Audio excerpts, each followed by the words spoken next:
Pucks with Haggs is brought to you by Fanduel, the exclusive wagering partner of the CLNS Media Network.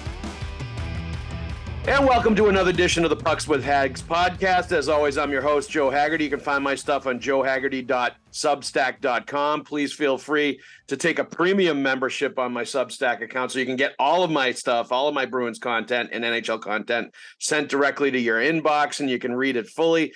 With me today, as he's been a few times, Evan Marinfosky from the New England Hockey Journal, also the host of the Bruins Beat here on the CLNS Network. We're extremely happy to have him. First, though, let's give some love to the sponsors. First of all, Factor Meals, America's #1 ready-to-eat meal kit. I love it. Meals in 2 minutes, healthy, delicious. And also Fanduel Sportsbook. As always, we got to give them plenty of love. Right now, $200 in bonus bets guaranteed when you place a $5 bet. Win or lose, you get $200 in bonus bets. You can't beat that, except if you're betting on the Patriots to win. Then you might be able to beat that. But that's a story for another day. Evan, welcome to the show again. Training camp has started. Maybe some of your thoughts off the top from just the first couple of days of Boston Bruins training camp. Well, first of all, I saw you talking to McAvoy one-on-one yesterday, so I'm excited to see that on the Substack. That should be it's on there now, Evan. It's on there now. Okay, perfect. That's a great little segue into going to Substack. And if you want to know what Charlie McAvoy thinks, and we'll get into this a little bit in the podcast. If you want to know what Charlie McAvoy thinks about Brad Marchand being captain instead of maybe a guy like Charlie McAvoy being captain, I asked him that yesterday, and you can find out. So thank you for that plug. That was fantastic, Evan. But what kinds of things are you looking at here at training camp the first few days? Well, it's funny. I was on with Connor yesterday on Poke the Bear, and I was saying how, like, in training camp, and you've a lot more experience than me in this, but I don't really care about the guys on the that are officially on the roster, the Marchands, the McAvoys, the Pasternaks. If they look good, great. If they don't, I'm thinking they'll figure out at some point. I'm more focused on those prospects, the guys on the bubble, the Lysells of the world, the Merkulovs, the low rise. Deeper, you can go into like a Danton Heinen. I think that's a really interesting case of, on Friday, I thought he looked pretty good. And he's a Montgomery guy, and that's a guy who, wouldn't shock me if he's on the third line to start the year. So it's guys like that. That's what I'm most focused on. And I think, we'll get our best look at a lot of those guys on Sunday against the Rangers. So I think that's the biggest thing that I kind of look for. And I think it's tough because, you see, I was saying this to Patrick Donnelly yesterday in the press box. I was like, it's tough because you see a guy look good in a drill and you see the tweets like, oh, he looks outstanding. And it's like, let's all simmer down. Like, a guy has a good drill or a good 3-on-3 battle drill, or your favorite, the pass for the breakaway type drill. Which you said you're going to institute for your son's youth hockey team, which I think is a great idea. No, there's a lot of drills I'm going to steal. I told Ryan Muginel the other day that I'm going to steal. They do this drill where they do a 3-man breakout at one end, and it goes into a 3-on-3 with the guys on the other side. Like, they have both guys on both sides doing three-man breakouts with one forechecker. And then as soon as they break out of the zone, they give the puck back to the coach and they race down to the other end of the ice for a 3-on-3 small area game at the other end. And it's like transitioning from one to the, I think it's an awesome drill. I told Muginel that yesterday. He's like, good, name it after me when you introduce it to the kids and do it in practice. I was like, I'm definitely going to I'm going to call it the Mooj. So shout out to the Providence Bruins coach. I don't know if that's his drill. I don't know if he stole it from somebody. I don't care where he got it from. Awesome drill that I'm definitely going to use. But to your point, you can't read too much into the drills. Some of the battle drills and some of the one-on-one drills you can read a little bit into, and you'll get a little insight from those. But look, bottom line, Jim Montgomery had to go with the forward lines wearing different colored jerseys to make sure the drills were running right, because everybody was in black and white jerseys with their names on the back the first day, and there was too much confusion with the young guys and the newcomers as to what drills they were running and what was going on. So they're even still trying to work that stuff out and make sure everybody's on the same page as far as the crispness of the drills, executing them correctly, all that stuff. And there's the nerves with the young guys. So there's not a lot. And there's also the fact that a lot of the veteran guys are kind of working on things rather than trying to show their best self every single second of every single drill during those training camps. So, there's early in the preseason, I don't read anything into the line combinations. I don't read anything into, pretty much anything I see until we get a little later in camp. The one thing, to your point, that I really like and I'm interested by is when they pair the veterans with the young guys in the line combos and the defenseman pairings, and you start to see what they're thinking a little bit as to what those players might be long-term, what their roles might be, how they're going to look with veteran guys. Like Fabian Lysell skated with Charlie Coyle and Brad Marchand the first couple of days. Matthew Poitras was with David Pasternak, which, he was on cloud nine after that first practice session, skating around with number 88. Mason Lowry was in a pairing with Brandon Carlo. Stuff like that. Georgi Merkulov was centering to Danton Heinen, who you mentioned looked really good, and Jake DeBrusk. So that's a real nice premium center look for him with those two guys. So those are the things I'm looking at, and I'm interested by the first few days of training camp. But when you've covered 20 training camps, you realize what happens. The young guys look really good at the beginning, really hungry. They might even have a good first preseason or game or two right out of the gate.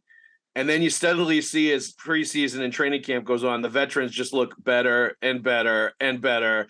And then when it comes time to win the actual spot towards the end of preseason and beat somebody out for a job, all of a sudden the veterans come out of nowhere and have these great performances. And it's okay, they're starting to turn it on now and get it ready for the regular season. So that's basically sort of the ebb and flow or the narrative of training camp when you're watching it for long periods of time. And, what I think is going to be interesting, I thought Danton Heinen looked really good. I haven't really noticed Alex Chasen much in the first couple of days, but training camp drills, I really aren't his thing. I'm interested to see what he's going to look like net front on the power play during some of these preseason games when he gets those looks and stuff like that.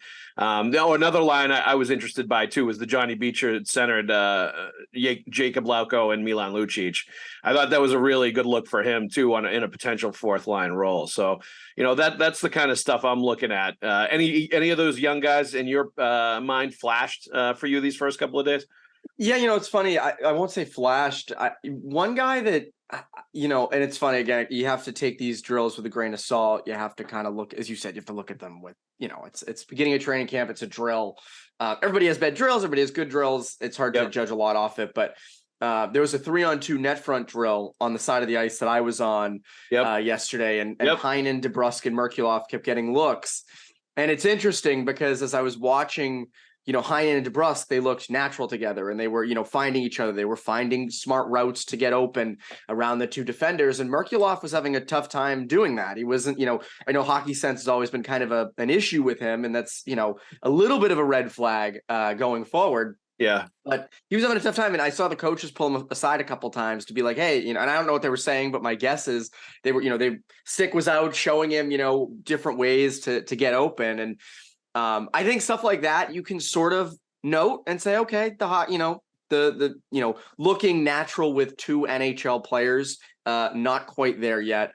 Fabian Lysell is always someone that I've never loved his game away from the puck, which I think, as time goes on, hopefully changes. I know they hopefully think it changes. Well, and Jim Montgomery noted that when he talked to us after the first day, that he said he didn't think he played particularly well defensively, in the drills. So that tells you something too. I bottom line with all those young guys, I think every single one of them is going to end up in Providence to start the year, unless Agreed. Unless somebody like Beecher all of a sudden shows that he can handle a fourth line center role. And I don't even know if I consider Mark McLaughlin one of those guys at this point. I think he's a little above them as far as development, where he's pretty close to ready if he's going to be an NHL guy in a fourth line center kind of role or a wing kind of role. But aside from one of those young guys ending up as the fourth line center or on the fourth line, that's really the only place I could see any of them winning a spot out of camp, unless Mason Lowry blows everybody out of the water and they decide they can trade a defenseman and, get some cap space. But I don't know that they want to do that with any of them. I think they'd be much more well-served and much happier if they just play half a season in Providence and then revisit it, midway through the year. Yeah, I think that's and you and I have kind of said this all off season. Like, I don't. There's no reason to rush it. Like Yeah. you look at the top six, you have guys there. Your third line, Frederick, Geeky, potentially a Heinen. You've got guys there. You could, and then on the fourth line, that's really the only area. And I don't think you want to throw Merkulov up into the NHL as a fourth liner, No. just right out of the gate. No, you don't want to do that with role. Lysell. Yeah, Lysell, you don't want to do that with Beecher, as you mentioned, is kind of the only guy, at least off the top of my head, that could kind of fill that if he continues to progress. Can you be fast and hard on the forecheck? Can you be at least somewhat defensively responsible? Again, with Beecher, it's always, if the scoring comes, it's gravy. Like that's it. It's an added bit to it. But if you can be sort of, a big, fast presence, and, I know Hockey Sense has always been something, that they've noted, not been super impressed with him. But again, I think, if you're on that fourth line, hard forecheck, being responsible enough in your own zone, that's one guy I could see potentially making the roster. But again, it's far out. A lot has to go right in the next 2 weeks for that to be the case. But that's really the only guy I think, or, Lauko, I would put in that McLaughlin category of, just a little bit above and a little more ready. But as you said, Beecher's really the only one. You mentioned Lowry too. Lowry is a fascinating one because, he's progressed so much in the last 2 years at Ohio State, spent some time at Providence last year. But I still think adjusting to the speed of the pro game, there's nothing wrong with Providence for, as long as he needs. There's nothing wrong with that. So I think you need to rush it. Keeping up with the speed of the professional level, the elite professional level, is always going to be a challenge for Lowry a little bit. He's not the fastest skater in the world. So I think that's something he's always going to have to work really hard to keep pace with everybody else. As good as his offensive skills and his ice vision and his ability to pass and shoot are, like, the skating for a big guy is, I think, the one thing that's always going to be, he's going to have to work hard to keep up with everybody else and keep pace. And I think allowing him to do that for a while in the AHL level before he gets to the NHL, where it's, super fast forward, like fastest guys in the world, is probably the right move. Lauko, I think, is already on the roster. I think they already view him as an NHL player, unless he has a complete meltdown, step back kind of performance in training camp. I think a fourth line winger role is his to lose based on how he played last year and based on how kind of they view him. And that's why I thought putting Beecher between Lucic and Lauko is really interesting, because I think they're going to give him, if he stays there, a legit look to see what he can do. And, with all those guys that are first round picks, like Beecher, like Trent Frederick, some of those guys that are first round picks, but don't, they're third, fourth line players. They're, not going to be premium offensive players. They kind of more role players than anything else. I think it takes a while. Yeah. I think it takes a while for them to transition, from thinking to themselves, I'm a first round pick, I'm a star player, I'm the best player on the team, to all of a sudden, okay, I have to play a certain kind of role and play a certain kind of way in order to be effective at the professional level. And I think that's something that Beecher is still going through. It sounded from the way Ryan Mougenel spoke of him that he kind of passed through that and figured it out towards the end of last year in Providence, which is great. But to your point, it's the little things in the fourth line. You have to be able to win faceoffs. You have to kill penalties. You have to be a really smart player. Realize what your role is, which is going to be more, offensive possession in the offensive zone, puck possession, cycling the puck, killing time basically with puck possession and keeping it in their zone so the other lines can get on the ice that are going to give you your, offensive performances, your goals, all those kind of things. Those are the kind of things that when you're a fourth line guy, you sort of have to come to grips with. And hockey sense and hands are always going to be an issue with Johnny Beecher. He's never going to be a big goal scorer in the NHL level.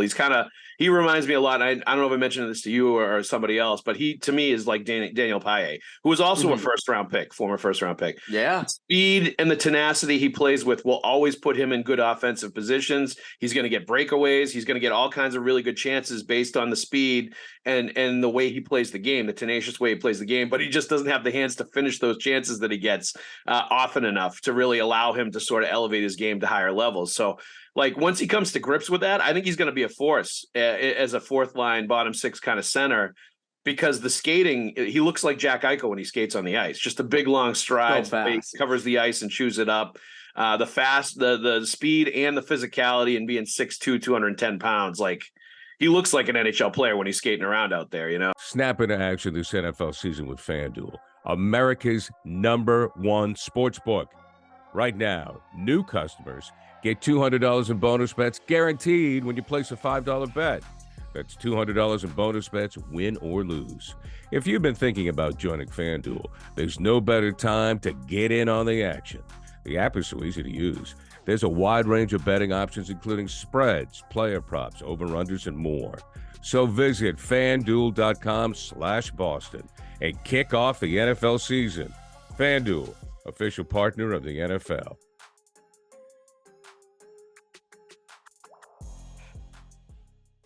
So it's, you know, what's interesting, Beecher's development path is really interesting because he was a guy who was at Salisbury, really good, went right to the NTDP. And I've never talked to Beecher about this. And you know, obviously an invite to the NTDP is the biggest thing in the world. You have to go. I only know of one person that, in my knowledge, that ever declined the invitation. Well, my cousin actually did too, way back in the day. Oh, he did? Okay. All right. Yes. Adam Garagoshin, a long time ago. Inside baseball story, because apparently he didn't want to leave his girlfriend at the time to go out to awesome. The USNDP. Yes, but that's good. No, that's a great. And we crush him for it now because he's not married to that girl these days. So, hey, you know what? He made a short-term decision. Short-term decision. But Beecher's an interesting case because he went to the NTDP, was, you know, in their bottom six.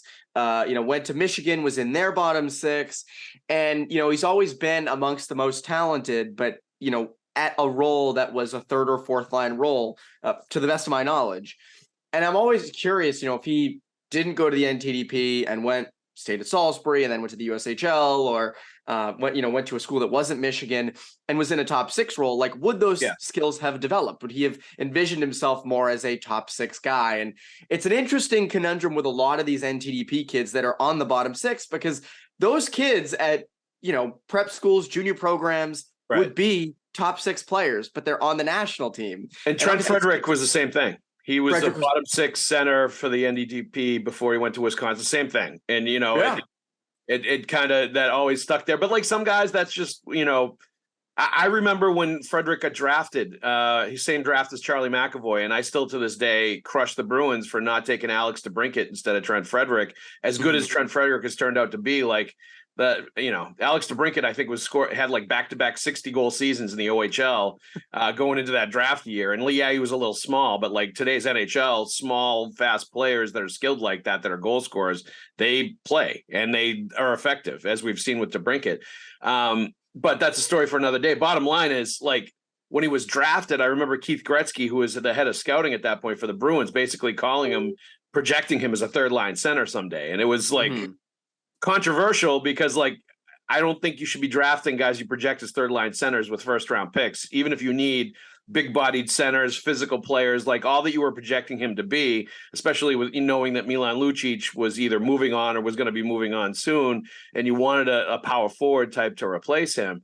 But I just don't think you pick those kind of guys in the first round. And I think even back then they saw, even though he was at the NDP, wherever he was going to be, that's kind of what his lot in life was eventually going to be. It just wasn't as dynamic offensively as some of these other forwards that are out there. But you can't teach 6'3", 215, 220 pounds, you know, with Frederick's size and the physicality that he plays with and everything else. So, but to your point, I think that's a really interesting point as far as pathways. And, you know, I can't imagine if I was a player at 17, 18, and I was invited to go to the national team development program and play there for a year, that regardless of what my role was going to be, I was going to turn it down because I mean, I don't blame all those guys get drafted. It's an interesting thing. Pretty much all those guys get drafted. Your future is really set as long as you go there and you're not, you know, a problem on or off the ice. Like, you know, that's a hard one to turn down or turn away from. That's exactly it. And I think, you know, again, it's worked out for him, right? I mean, NTDP, Michigan, first round pick, you know, a guy the Bruins are looking towards in the lineup. I'm not, you know, but it's always a curious what if with some of those bottom six NTDP kids of what if you did something different? Obviously you wouldn't. NTDP is a huge prestigious honor, and I'm not like knocking it. I think it's a great thing, but it is an interesting thing always with those bottom six guys, because sometimes you'll see a guy on the U17 team who is in the bottom six or isn't playing much, and then they transition to the USHL and say, I'm gonna, do my own thing. And he was not like that. I mean, he played. That was not the issue with him. But it's always an interesting thing, because it's that mindset. It's a big difference, this between the bottom six and the top six, and how you envision yourself. Again, I've never talked to him about it. I've always been kind of curious. But again, the path has worked out. He got to the NHL. I think that's the biggest thing. But yeah, I mean, again, with him, you nailed it with, like, if you can just be a force and annoying to play against as a fourth liner this season, at least, like, he has a spot if that's the case. Yeah. And have good details, Exactly. And that's it. That as long as you can do all those things. And, for that particular role, I wonder if Mark McLaughlin's got a leg up on him, because he's done a lot of that in the HL for a couple of years. And I think he's details wise is a little bit at a higher level than as far as polish goes for the NHL level than Beecher. But, like, I think they're also looking at McLaughlin on the wing, and they may move him off centrally entirely. So it'll be interesting to watch how that goes. The big news this week, obviously, Brad Marchand named a 27th captain in Boston Bruins history, and full credit to the Bruins for really going into the archives and making sure they know exactly how many captains there are, because there was some uncertainty as to what number captain this was until they actually went back and researched it before they named Brad Marchand the captain. So he's the 27th captain in Boston Bruins history. 27 captains in 100 years. That is a very select club. They put out a pretty cool video on their Twitter account yesterday, I think it was, that had a bunch of the living captains congratulating him and welcoming to the club, guys like Ed Sanford, Johnny Busick, Ray Bourque, Zdeno Charabergy. It was pretty cool to see that. But I just think, we've done a lot of talk about who the captain's going to be. I think it's agreed generally that it was probably between Brad Marchand and Charlie McAvoy as to who was going to be captain of this team. There was some people that thought it should be McAvoy because he's got the, longer term deal. He's going to be there for a long time at 25 years old. He could be your captain for the next 10 years if he was named now. He's obviously going to be on the ice more than Brad Marchand as a defenseman. That's a number one guy that's out there 23 minutes a game. That's part of it too. And maybe even to a degree, temperament wise or playing style wise, he might be the more traditional fit than a guy that's got the most suspensions in NHL history and has signed over $1 million in game checks to Gary Bettman in the NHL for suspensions and penalties. But, like, I just think in my mind, I've said Brad Marchand all along. I think he's the only choice. I think he's the right choice at 35 years old. And he's the guy that's the last remaining Stanley Cup champion on this team. The link back to 2011, he's been here throughout. He was Patrice Bergeron's assistant through his run as captain. So he knows everything about this team, how to deal with situations, how to deal with other players, how to lead. He's got the experience to do all those things. And I think he's also got the component where he's not afraid to challenge guys when they need to be challenged, which I think is part of it too. So for all that and more, I think it was the right choice. He's the perfect time. He's given his time. He's going to have it for a couple of years, and Charlie McAvoy will get his time after Brad Marchand is captain for a year or two. So, I think this was the right way to do it. I'm glad the Bruins made the choice that they made. I felt like it was a no-brainer, but I think it was the right thing to do for the team in the transition it's in right now. You need somebody that's going to be able to carry on the stable, excellent leadership that Zdeno Chara and Patrice Bergeron have built over the last 15 years. And I think Brad Marchand is the guy to do that because he takes pride in it. I think he wants to do that. And I think he takes it very seriously to keep the legacy going of those other two players and what they've built here over the last couple of decades. So for all those reasons and more, I was really glad to see him as captain. Yeah, they nailed it. I mean, I completely agree with you on this. McAvoy's time will come. I think it's good to let him continue to grow as a leader and to grow kind of into that role in the locker room, whether it's him or Pasternak down the road. And again, there were other options, obviously, than Marchand, but I just think how weird would it have been if they didn't pick him? Weird would it have been if you saw how much it meant to him in that press conference, right? Where he's saying they go out to dinner and, he's like, are they letting me down easy? By the way, shout out to Sorolina, the restaurant that they went to dinner to in Boston that apparently is one of Cam Neely's favorites.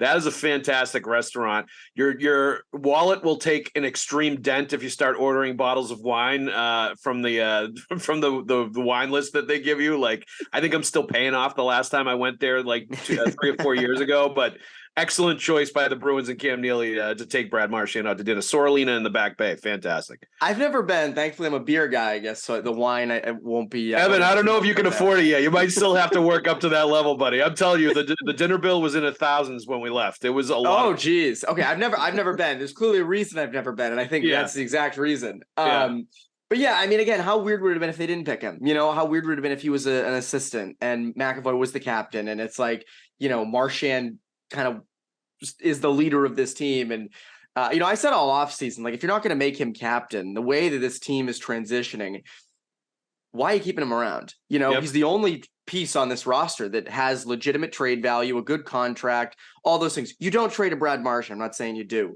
because the leadership component's too strong, but, you know, older, they're, you know, a team would give up a first, a prospect for him. So again, if you're not going to make him captain, what is he here for? That was my, you know, kind of thing all off season, meaning you should make him captain. He has to be captain, and he is. And you even see in the first 2 days of training camp, you know, nobody has played harder with a higher compete than him. I mean, he has. There was a great, I mentioned, and nobody will all year. No one will. And there was a great play in front of the net. Lysell tried to dangle around Marchand. Marchand takes a stick just right down on him, puts his hand on his shoulder, pushes him down. And it's kind of like, hey, you know, keeping the young guys in line. So I think he pulls no punches with that. And again, like, I think he's captain as long as he's still here. And he's earned it. He's earned it. And I think that's the biggest thing. And as you mentioned, they're in a transitional phase, maybe a little bit of a retool going forward. Although I still project them to be a playoff team this year, despite, you know, the retool, which I don't know if it's fully underway yet. But Marchand, again, right choice. There really wasn't another great choice at this time, it felt like. All right. So because I've been to Sorolina in the last few years and I'm still paying off that bill, we've got to have sponsors for this show here to pay those bills. So let's give a little shout out. We do have Factor Meals to help us out. America's #1 ready-to-eat meal kit when it does get busy, when it does get crazy, when we do need a quick meal. They fuel you up fast with flavorful and nutritious ready-to-eat meals delivered straight to your door. Takes less than 2 minutes to cook them. They're fresh, never frozen, meals ready in 2 minutes, like I said. They have calorie-conscious options, going upscale with some of the things they're offering now, like surf and surf meal options, roasted garlic filet mignon, and shrimp and Cajun spiced shrimp and salmon, which is like right in my wheelhouse. This is the kind of stuff I'm all about. So it's got everything for everybody. There's 34 plus chef prepared, dietitian approved weekly options for meals. You can get snacks, you can get breakfast items. Like it's a great deal. So if you want to get Factor Meals, go to factormeals.com/Haggs50 and use the code Haggs50 to get 50% off of your first box. It's a great deal. You know, I've tried it. It's fantastic. I recommend it to you. We love these ready to make meal kits, especially when we're on the go with our kids. So one more time, that's factormeals.com/Haggs50 to get 50% off your first box. You won't be sorry if you go to Factor Meals. It gets the Haggs thumbs up seal of approval. All right, let's get back into it. And we're going to stick with the Marchand topic, Evan. Your favorite and mine, Mike Felger, had some thoughts on Brad Marchand being named captain, as he has thoughts on everything. Crazy how that works. Yes, here's Felger's take, which is always is kind of sitting on the fence, where he wouldn't say that Marchand was a bad pick. He would just say he wasn't my #1 choice. So like, I'd like for Felger to actually feel a little more strongly about these things rather than like sit on the fence and try just to go for it. Just try go to play it both ways because he's afraid to get. He's afraid to get criticized. He's afraid for the hockey people to expose him and criticize him for the somewhat fraudulent hockey takes that Felger has from time to time. So here's what Felger had to say about Marchand being captain. I would not have chosen Marchand because, well, one, it doesn't change the DNA of your team. It's really just status quo. And I'd like to see the team evolve and shake up that status quo a little bit. And I think having a younger guy and a newer guy like McAvoy helps do that. Marchand really is just more of Chara and Bergeron, which is certainly not horrible, but it's not what I would want. I want some evolution. So he wants evolution from a team that's won the division a ton, made the playoffs every year, been to the Stanley Cup Finals 3 times. Okay, so this isn't an evolution. That's one. And two, if things go bad for the Bruins, and I don't think they will, that's not what I'm predicting. But, I'm often wrong. Yes, that's true, Felger. You are often wrong. That is the best point you made in this entire quote. But if they do stink and they're out of the playoffs, I want them to trade Brad Marchand. As Murray said, he's 35 years old and he's got 2 years left on his contract. So I don't know what his long-term future is here, especially if you're not a playoff team. Well, let me answer that for you, Felger. If you name a guy captain of the team, you're not trading him. Okay, so yeah, and that's not happening. He's not getting traded. He should not get traded. He is one of the greats, like Patrice Bergeron, that's going to be a lifetime Bruin. I think that is a no-brainer at this point, that the 63 is going to be up in the rafters, where the 37 is going to go in the next couple of seasons. He's going to end up in the Hockey Hall of Fame as one of the most iconic players of his generation, and the best left winger, or one of the best left wingers of his generation. And the numbers speak for themselves with Brad Marchand, and they will definitely be there 2 or 3 years from now if he continues to play at the level that he is right now. So, he should have been the captain. I don't think Charlie McAvoy or any of these players that have been here throughout their career radically changes the DNA of this team, which is there is really not a problem with in the first place. I have a lot of problems with this argument, but I just think he's wrong to begin with, to say that like somebody that's played with Chara and Bergeron like McAvoy has and Marchand has is going to be radically different from Marchand as captain. They all have the same DNA, which is like when you talk to players around the NHL, it's one of the best cultures in the entire NHL, one of the most respected rooms and cultures in the entire league. There's really not much you should run away from or wanting to be changing. And by the way, if McAvoy and Pastrnak, if one of the two became captain, they would just be trying to do what Marchand or Bergeron or Chara would have done as before. They're not like, there's no reason to change. The reason they say these things is, because they choke in the playoffs. Well, it's like, they consistently get to the playoffs, and the playoffs are a crapshoot. You saw that in 2011, 13, 19, last year. Like, it happens.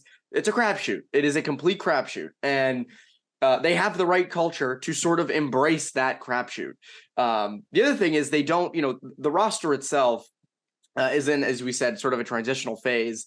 And, I don't think you want to put more on McAvoy and Pasternak's plate in terms of, hey, we might have a couple of relatively down years here. Now, why don't you be the captain through all that? Why not take a little bit more time with those guys? Now, the one thing I will say, now I disagree with this point, because I said it earlier, if you're not going to name him captain, you could, if you really wanted to, make him tradable. And the only reason I don't think they should trade him, I'm not going to sit on the fence here, because now he's captain, as you said. Yeah. They're not trading the captain. No. And that is a commitment to at least the rest of the contract this year and next year. And I would suspect that he'd be back on a 1-year deal the year after that, as long as he wants to keep playing with incentives similar to what Bergeron was had at the end of his career. Exactly. Now, my only thing with the trading him is, if you look at this roster, right, they need firsts. They need first-round picks in future years. You do need to bolster the prospect pool a little bit. Now, you look at this roster, who has value? Let's say they do stink this year. Let's say they just stink, right? And you get to the deadline and you say, all right, what's realistic here, right? Like Ullmark would be an easy one, feels like, right? That'd be a guy that you could peel off, get a first and a prospect or whatever it is for him. If the DeBrusk contract negotiations go south, right, and you don't have a deal lined up by then, that could be another guy that you do get something legitimate for. That would be a guy I would look at very intently as a guy that might happen to this year, because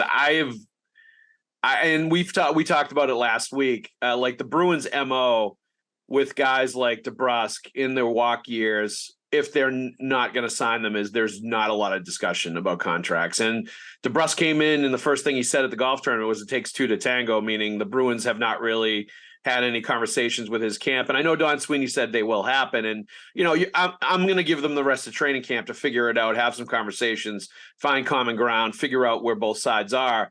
But I just think that bears watching a lot, because the Bruins do not really play poker with these. And you can tell pretty clearly, like Torrey Krug, where if there's zero talk and it's crickets chirping as far as negotiations going on in their last year of their deal, they're probably not coming back. And the Bruins have decided that player is just going to be too expensive for them. And an extension is not going to happen. And, it becomes dicey trading players like that if you're in contention and you're going to be a playoff team. You're not going to sell off players like that. But to your like point, Krug was never going to be traded in that season in 1920. It was the President's Trophy team. Right. Like but to your point, exactly. But to your point, if things do go sideways this year, DeBrusk would be a guy I would definitely look at as a trade value or rental that would definitely get you a first round pick back if you're looking to recoup some of those draft picks that you've traded away. Now, let me ask you this, because this is hypothetical, because I guess it's not really going to happen because Marchand's captain. But would you rather have, and this is sports radio questions, right? I got to try. What are we doing here? No, that's fine. But would you rather have DeBrusk for the rest of his career as a top 6 guy, right? Around a 30 goal scorer, 50, 60 points. Yeah. Or would you rather have Marchand for the rest of his career, which might be 3 or 4 more years? He's older, just came off double hip surgery. He's going to produce more in that amount of time. Obviously brings a lot more leadership, but you're going to have for a less amount of time. I think it's a legit question, but he's captain. Like, he's the captain. Yeah. He's not getting dealt, but I'm curious what you think. It's a legit question, but I'd rather have Marchand just because he plays with more emotion. He's going to drag you into the fight much more than DeBrusk is going to do. And to be honest with you, like I was impressed with Jake DeBrusk last year. There was no question about it. I thought he had his best season. He would have hit 30 goals if he didn't break his leg in the Winter Classic. He played through injuries, as we saw in the Winter Classic. He's played tougher around the front of the net. I think he was better away from the puck than he's ever been before. Much less flybys on the forecheck, and he actually took the body. I think he actually registered some body checks in games, which is something that didn't really happen in previous years. There were long stretches he would go without zero registered hits at all. Those are always fun. Yeah, so I was impressed with the way he played last year. But my question is, and if I were the Bruins, I would, and maybe this is part of the reason he hasn't been signed yet, or there hasn't been a lot of very tangible discussions. I would want to see what he's going to look like without him skating with Patrice Bergeron and Brad Marchand, to see how effective he's going to be, how much he would be able to drive a line if he's not put in a plum position on a top line where he's going to get tons of chances, where the other guys are doing a lot of heavy duty lifting with two-way play, and where he's definitely not asked to do as much as if he was playing with, Pavel Zacha and somebody, James Van Riemsdyk, let's say, or something like that. So I think I'd want to see a lot more of what he can do away from Hall of Fame players playing on his line. And if he could drive a line before I would shell out, $6.5 million over 8 years or whatever he's going to be able to get on the open market. But bottom line, to answer your question, Marchand's a special player. He's a Hall of Fame player. I think you always pick those guys, even if they're aging and they've only got a few years left, over players like DeBrusk, who are good, and obviously tremendously skilled, fast, like all of the above. But I feel like there's that guy can be replaced. Marchand can't be replaced in my mind. It's also just, you nailed it just there. Like, it is easier to replace a guy like DeBrusk. A 30, it's not hard. I mean, it's not easy. It's not, definitely not. 30 goal, he's a guy that gets to dirty areas. Like, you don't see a lot of scoring wingers like that, but Marchand's, the guy, that's a guy who's a 63, will be up in the rafters, and his compete, his leadership, all those things. And again, that's why, if you do, Marchand's not getting dealt. That's A. B, if DeBrusk does sign, right? If you do re-sign DeBrusk, whether it's in training camp or beginning of the year. Yep. What do you have to trade away? Because you don't have a first or a second in the 24 draft. And you're going to do this all over again, like the last draft where you didn't have a lot. Again, down the middle. And we say this all the time, people this offseason are like, free agency next year is going to be crazy because the cap might go up and it's like, well, what players are hitting free agency? You're not finding a franchise cornerstone center in free agency anymore. It just doesn't happen enough to rely on it. If it falls in your lap, terrific. If Elias Lindholm is there next year, great. Awesome. Yep. Sign him for the most money. But, if you want to get creative and trade, you're not outbidding anybody for anybody, unless it's a Taylor Hall situation in Buffalo where he says, I only want to go to Boston. I'm only moving the no movement thing for Boston. So I just, to get a future number one center, I don't know how they do that. And again, Sweeney's crafty. He can be crafty. He's had his moments in the past, but I don't know how you do that without getting a first round pick or a top prospect or something like that. I think you have to get back in the first round. where they're headed. You look back at, Lucic is back now, but you look back in 2015, obviously that 15 draft, those, that the 3 straight first round picks are, memed on all the time. Yeah. But to get those first round picks, they actually did a pretty good job. You sell off a guy like Lucic. Dougie Hamilton, I think at the time was a different situation. I was not covering the team then, so I don't remember the exact specifics. Yeah, but you got 3 first round picks out of it. Yeah, 2 when you already had the 1. I think he didn't want to stay in Boston, and I think it was kind of mutual. I think they had decided they didn't want to pay him that kind of money for kind of a softer defenseman that wasn't going to be a true shutdown guy. Never really a Bruin. No, definitely not. And there were times where like Chara and Claude, when you talk to them about like how his play was in the D zone, they were just not tremendously impressed. It seemed like he wanted to be more of a power play guy and, rack up the points, which he's, to his credit, has done. And he's actually turned himself into a pretty good two-way defenseman who's garnered Norris, consideration the last couple of years. So full credit to him.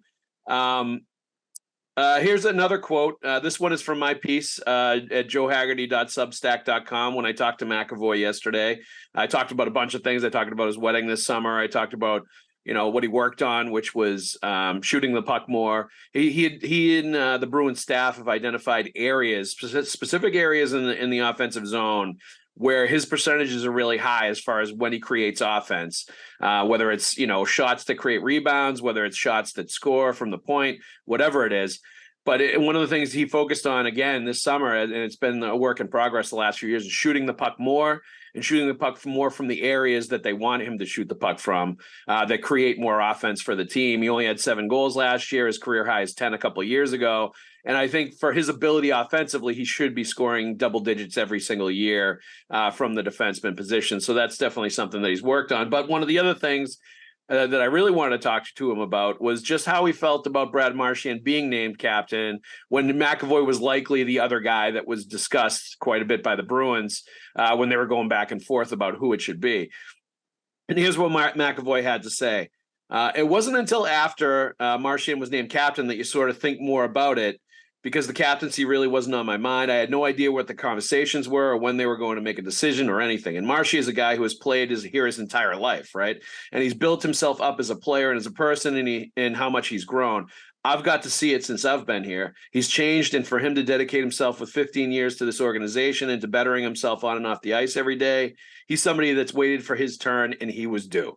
I couldn't be more happy for him, and it's extremely well-deserved. And I think that's the right way to answer it for Charlie McAvoy, and I think it tells you just how much he respects Marchand, too. And I think he realizes that he's probably going to serve as the lieutenant to Marchand now, as Marchand did to Bergeron the last couple of years. And that is going to make him even more ready to be the captain at 28, 29 years old, closer to his late 20s than he is right now as a 25-year-old guy that's still a handful of years out of college, just got married, and still has a lot of life to live, I think, life experience-wise, before he's really ready to take on all the responsibilities of the captaincy that come with an original 6 captain like the Boston Bruins. It goes back to what we were saying about those prospects, right? Like, there's no problem with letting them get seasoned a little more in Providence. Yep. There's no problem with letting McAvoy, take some more time before he's potentially the future captain. Again, does a Pasternak emerge? Does someone else? It could happen in the next couple of years, but as you said, right now, McAvoy seems like the second pick. But there's nothing wrong with letting him sort of season a bit, let him learn under Marchand. There's nothing wrong with that. He's going to be here hopefully his whole career. He's got a long career ahead of him. Yep. And I don't see that there's any issue with that. I think it was again, it's the rational take. Obviously there's the Felgers of the world who think, that somehow McAvoy would be this drastic change from Marchand, which I think is very false, because as you said, McAvoy has been here his entire career. He's been here now. He started in 17-18.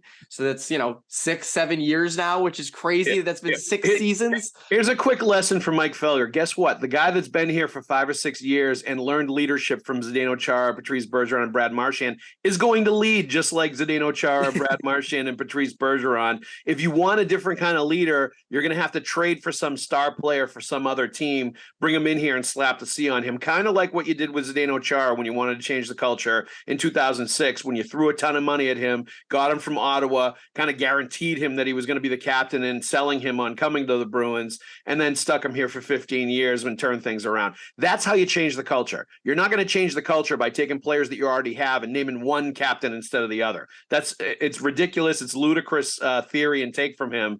And it just, it's just something to talk about for him to get people going. Well, I also think like in 2006, you needed to change the culture. Yes. You don't need to change this culture. No. You have a good thing going here. And I think it's a big thing for this team to sort of, okay, from their perspective, we have had all of this success the last, since 2007, all that time up until now, 2023. How do you continue that? Marchand is a smart guy to continue that. Let McAvoy learn under Marchand for the next 3 to 4 years. Then McAvoy's the guy. And it just continues. And I think they need that more than anything. And I think, Felger's, as I said, Felger's thing, I think, is the playoffs.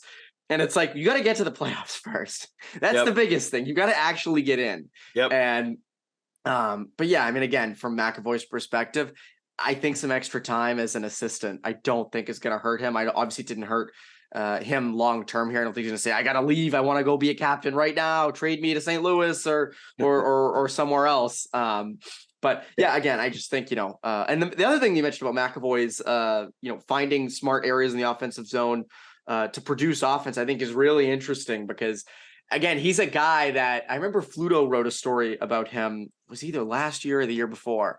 And he was saying how McAvoy might never win a Norris because how good Cale Makar is, Adam Fox, Deline, like it's how so dynamic offensively those guys are. Yeah, he's not, but he's a two-way force, and you can argue that he's better defensively than some of those guys, and he's right up there with them. I know the Athletic just did a thing ranking him basically like in amongst them, lower than some, higher than others, but it's interesting because obviously you want him to produce more offense to produce more wins, but I think in terms of where he ranks in the NHL and his sort of standing, getting some more goals would help. Not that that's everything, obviously, but I just think in terms of Norris attention and things like that, I think unlocking that offense because it's there. I think it is there. Yep. Whether that's on the power play, whether that's at 5-on-5, I think there is opportunity for him, and I think it's a smart move by the team, obviously, to sort of figure out, okay, where in the offensive zone is he most potent from? Where are the most chances coming from? Because again, I think that's sort of the last thing he needs to conquer in terms of his own game. Obviously, a Stanley Cup and things like that for the team, but for himself, I think it's those goals. And it's going to be interesting because I think maybe part of it is that he needs to be pushed to be a little more aggressive offensively too. And part of the reason they brought in Kevin Shattenkirk is because he's very good on the point of the power play. And it may turn into if the Bruins know that, without Patrice Bergeron in the bumper, the power play is going to be radically different this year. And they may have to have a stronger power play quarterback that's a little more dominant offensively, that's a little better.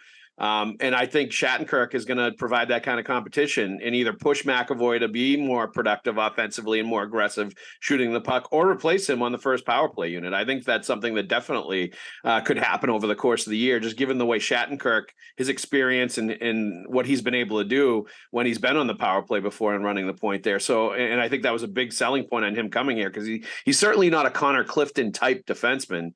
So they were going in a different direction, waving goodbye to Connor Clifton and bringing in Kevin Shattenkirk. And I think the power play had a lot to do with it.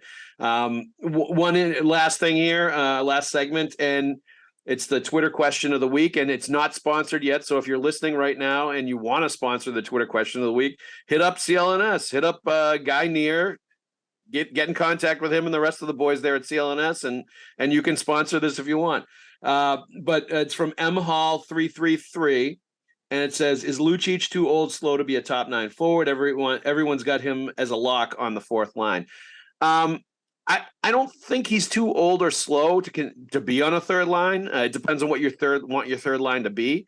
I think if you want your third line to be like a kind of checking line, maybe you're not going to put him on that line because you want guys that are really going to be able to keep pace with the other team's best offensive players. And I don't know that you want Lucic constantly out there against the other team's best offensive forwards. I think, looking at him with Jacob Lauko and with Johnny Beecher or Patrick Brown at center or Boquist or there's a bunch, Mark McLaughlin, whoever. I think he at this point in his career, just the way he plays crash and bang hockey, will drop the gloves, all the stuff that he does now. He's not the player that he was when he was with the Bruins, 6-7 years ago. He's a more of a crash and bang fourth line kind of player now, and that's how he's evolved into the role that he's in now, and that's where he is at this point in his career in his mid-30s. So I think that's the right place for him. But do I see him having the ability at times to play on the third line if they wanted to play even higher than that? If they want a guy that's going to create space for some of the other top six wingers? Absolutely. And I think that's one of the benefits of him is that he's done it before. He's scored 30 goals in the league before. Like, you can put him up and down a little bit as needed, or as, if Monty, which he does a lot, will switch around the forwards, put him in a blender and take a look at different combinations. But I think over the course of time, 10, 11 minutes a night, scaring the daylights out of defensemen going back into the corners for pucks when he's coming in on the forecheck, defending guys like Marchand and Pasternak when players on the other team try to take cheap shots at them and take runs at them. These are the things, and his leadership, obviously. These are all the things that they brought him in for. So put him in a position where he's going to be at his best and in a position to succeed. And it's going to be, I think, fourth line wing on the Boston Bruins most nights. Yeah, you nailed it with the put him in the best position to succeed. That's not the top 9 for him right now. I think fourth line minutes are the right thing. As you said, could he move up into the third line if there's an injury? Yes, of course. I also just think there's a lot of other options that might be a little more quicker, a little more offensive, that would warrant those third line looks before him. But look, he's Lucic. Been around. He's a fan favorite. It's 100th season. I don't see him moving off the fourth line much. Like, healthy scratching him might happen at some point. I mean, there's other guys. There's guys like Greer that we haven't even mentioned, who could slot in and be a little bit quicker.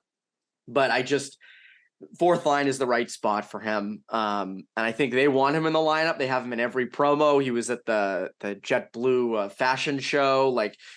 He's going to be a part of this team, and I think if he wants to stay in the lineup, and I think they want. Were you at the JetBlue fashion show, Evan? I was not. I was at New England Sports Center watching the Beast Fall Classic. That's where I was. So I was not at the fashion show. Keeping it real with the kids playing hockey. I love it. That's my job. So I was there watching the next generation of young talent coming from this region, which, by the way, there's a lot of.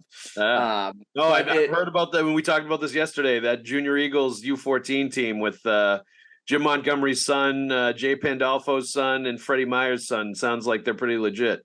Yeah, there's a Yandel, there's a Warsofsky. I mean, that's a team that they just have every NHL connection in the book on that team. But again, back to Lucic, I just think again, if you want him in the lineup, fourth line makes the most sense. I also think just mentoring guy. Let's say Lucic, Beecher, and Lauko is how they start the season, right? Yep. I think that's pretty good for Beecher and Lauko to have a mentor on their line like a Lucic, right? Beecher's still adjusting to the pro game, even though he was in Providence all year last year. Guy tries to mess with him. You got Lucic right there. So again, I just think that that's the best spot to put him in. Would I love to see Lucic? Next to Pasternak or something just for fun for a game, of course, that'd be a blast. But I think for the good of the team and for the good of Lucic and his ability to stay in the lineup, I think fourth line minutes make the most sense. Right, I think fans just be happy he's back. That's right. Just be happy he's back. That's all. Just be happy, period, Bruins fans. Just go out and have a smile on your face. Just be happy. I'm happy that Evan Marinofsky joined me this week. New England Hockey Journal, host of the Bruins Beat. Thank you very much. Let's give a quick thanks to our sponsors, Fanduel Sportsbook, exclusive wagering partner of the CLNS Network. Go to fanduel.com/Boston and kick off the NFL season right. $200 in bonus bets guaranteed when you place a $5 bet. You cannot lose with that. And also Factor Meals, America's #1 ready-to-eat meal kit. I am not just a spokesman with this. I am a client. They have awesome meals that are healthy, that are prepared by chefs, and they're ready in 2 minutes when you throw them in the microwave. So thank you very much, Factor Meals. Evan Marinofsky, thanks. I'll see you at the rink. And to all of you guys out there, thanks for listening to the Pucks with Haggs podcast. We'll see you at the rink. The CLNS Media Network is powered by Fanduel. Sign up at fanduel.com/Boston and get in on the action with $200 in bonus bets guaranteed when you place a $5 bet. That's $200 in bonus bets, win or lose.